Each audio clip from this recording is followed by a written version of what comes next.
Les Bamileke disent que c'est leur tour. Quand les nordistes disent que c'est leur tour, est-ce qu'ils ne sont pas tribalistes aussi? Vous comprenez? Aujourd'hui, tout le monde dit que le Bamileke est tribaliste. Il est tribaliste. Il ne veut faire qu'avec son village. Personne ne l'a dit sur ce plateau. Hein, J'ai dit on. Non, si vous êtes dans on, là, si vous êtes dans on, c'est tant mieux. Qui se sent mauvais se mouche chez vous. Le tribalisme rampant ne naît pas d'aujourd'hui. Tout à fait. Le tribalisme rampant, pas même d'avant les indépendances.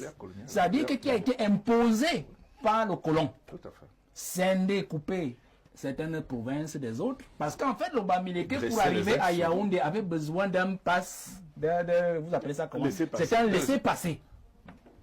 Parce qu'en fait, c'était reconnu comme un pays de rebelles. Tout à fait. Donc pour traverser Bebdala, ce pont-là même n'existait même pas encore. Le pont-là, on passait à la nage ou bien par des pirogues, par des bacs. Ah, ouais. Pour traverser cet endroit-là, la Sanaga, il fallait avoir justement un laissez-passer.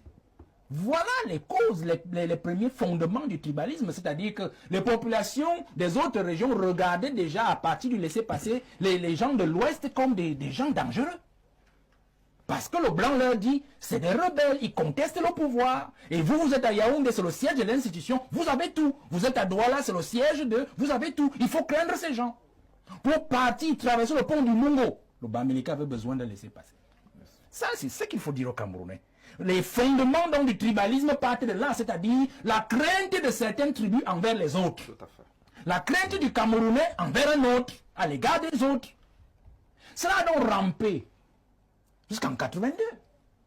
Et bien lui, il a transformé l'affaire, c'est-à-dire en se disant, je suis du centre-sud-est, puisqu'il y avait encore une seule province. Comment faire pour me maintenir? Il a inversé la logique politique d'Ahidjo. C'est-à-dire que, pour empêcher ses frères d'accéder au pouvoir, il leur a tout donné.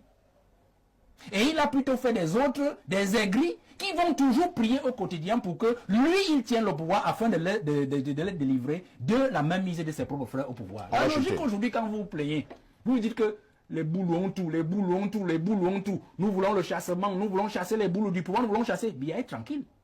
Parce qu'en fait, quand vous dites les boules ont tout, nous voulons chasser les boules du pouvoir, lui, il sait que ses frères boules sont en insécurité et ils savent qu'ils n'auront de pouvoir que tant que lui sera au pouvoir. Et donc, ils vont jouer des coups pour le maintenir. Voilà la logique simple du président Paul Biya. Donc, il a institutionnalisé le tribalisme, ce que l'aîné docteur Kamga appelle le tribalisme d'État.